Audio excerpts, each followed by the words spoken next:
Assalamualaikum warahmatullahi wabarakatuh. Perkenalkan, nama saya Farah Komala dengan nomor NIM 042. Di sini saya akan membuat video pembelajaran mengenai klasifikasi tumbuhan.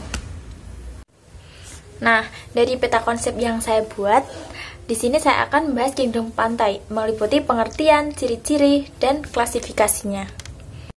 Kingdom plantae sendiri adalah salah satu organisme eukariotik multiseluler yang memiliki dinding sel dan klorofil. Klorofil sendiri merupakan zat hijau daun yang berfungsi untuk fotosintesis sehingga tumbuhan mampu membuat makanannya sendiri. Selanjutnya, ciri-ciri dari kingdom plantae. Ciri-cirinya yaitu yang pertama, dinding sel yang tersusun atas selulosa, memiliki klorofil yang berfungsi sebagai fotosintesis, bersifat autotrof, eukariot, multiseluler, menyimpan cadangan makanan dalam bentuk amilum atau padi, dan mengalami pergiliran keturunan dalam siklus hidupnya. Nah, dunia tumbuhan dikelompokkan berdasarkan keberadaan pembuluh angkut, yaitu tumbuhan yang tidak berpembuluh dan tumbuhan berpembuluh.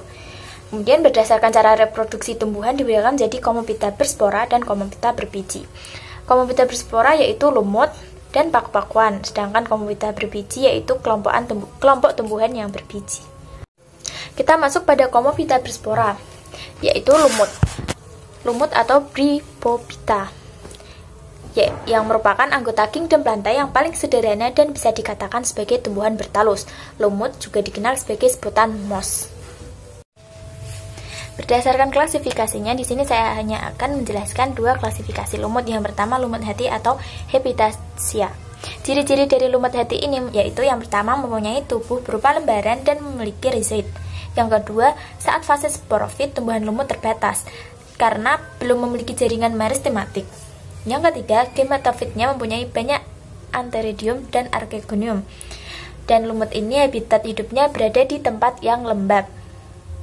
Kemudian yang terakhir, reproduksi dari generatif membentuk antheridium menghasil sperma dan archegonium, menghasil ovum, dan reproduksi vegetatif dengan fragmentasi, tunas dan kuncup atau geme. Kemudian habitat lumut. Lumut ini itu mempunyai klorofil sehingga dapat berfotosintesis. Nah, sebagian lumut itu merupakan tumbuhan terestrial atau hidup di daratan.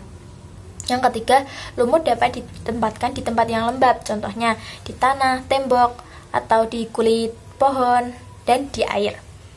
Ciri-ciri tubuh lumut yaitu tubuh lumut ada yang berbentuk lembaran, tumbuh kecil, dan tegak.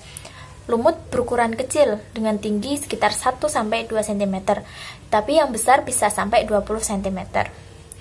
Bagian dari tubuh lumut yang berbentuk akar itu disebut rhizoid.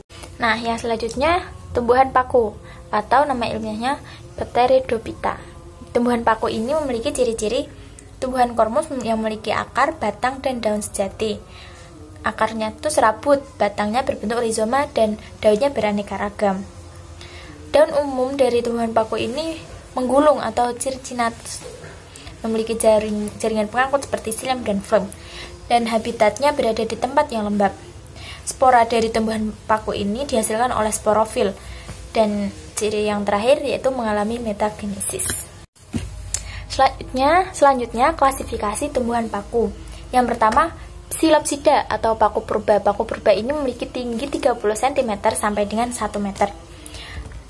Psilopsida tidak memiliki akar, batang, dan daun sejati, akan tetapi Psilopsida memiliki rizom yang dikelilingi rizoid. Yang kedua, Lycopsida atau paku kawat. Lycopsida ini batangnya menyerupai kawat dan termasuk tumbuhan yang epifit atau tubuhnya menumpang pada tumbuhan yang lain. Comophyta yang kedua yaitu Comophyta berbiji. Tumbuhan berbiji disebut juga tumbuhan yang alat perkawinannya terlihat atau tumbuhan berbunga karena biji asalnya dari perkembangan bunga. Berdasarkan letak keadaan bakal biji, maka Spermatophyta atau tumbuhan berbiji tadi dibagi menjadi dua subdivisi. Yang pertama Gymnospermae dan Angiospermae. Seperti yang terlihat pada gambar, tumbuhan berbiji terbuka atau Gymnospermae merupakan kelompok tumbuhan yang bakal bijinya tidak dilindungi oleh daun. Buah atau bijinya berada pada bilah-bilah storbilus yang berbentuk sisik. Ciri-ciri dari Gymnospermae seperti yang sudah tertulis, memiliki batang yang keras dan berkambiun, organ reproduksi generatif berupa storbilus atau konus, dan lain-lain. Dan ini adalah contoh dari klasifikasi Gymnospermae.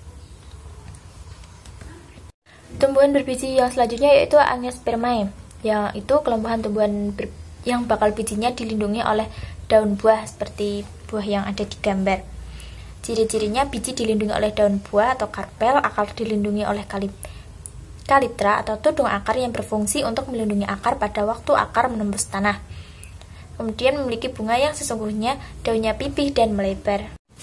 Nah, Angiospermae dibagi menjadi dua kelas. Yang pertama monokotil atau berkeping 1 dan dikotil berkeping 2. Monokotil, struktur tumbuhan itu terdiri dari akar yang berserabut, sedangkan dikotil akarnya akar tunggang. Contoh dari tumbuhan monokotil yaitu ada ordo Palmae atau palem, ordo Gramineae atau rumput, dan ordo Zingiberaceae atau jahe. Sedangkan contoh tumbuhan dikotil yaitu Solanaceae atau terong, Myrtaceae atau jambu, dan Rutaceae atau jeruk. Nah, di sini saya juga akan menyebutkan miskonsepsi dari klasifikasi tumbuhan. Miskonsepsi yang pertama, perkembangbiakan vegetatif buatan dilakukan dengan cara menyambung dan menempel. Itu salah, namun konsep yang benar yaitu konsep pembiakan adalah pertumbuhan individu pada menyambung justru terjadi pengurangan. Miskonsepsi yang kedua, batang monokotil tidak bercabang. Itu konsep yang salah. Yang benar yaitu batang monokotil bercabang. Contohnya bambu, pandan, dan rumput. Miskonsepsi yang ketiga yaitu tulang daun monokotil sejajar, sedangkan tulang daun dikotil menjari dan menyirip. Itu konsep yang salah. Konsep yang benar yaitu bukan tulang daun yang dibedakan, akan tetapi pertulangan daun. Pada dikotil membentuk anyaman seperti jala, sedangkan pada monokotil bentuknya sejajar. Sekian yang dapat saya sampaikan. Apabila banyak kesalahan, saya mohon maaf yang sebesar-besarnya. Wassalamualaikum warahmatullahi wabarakatuh.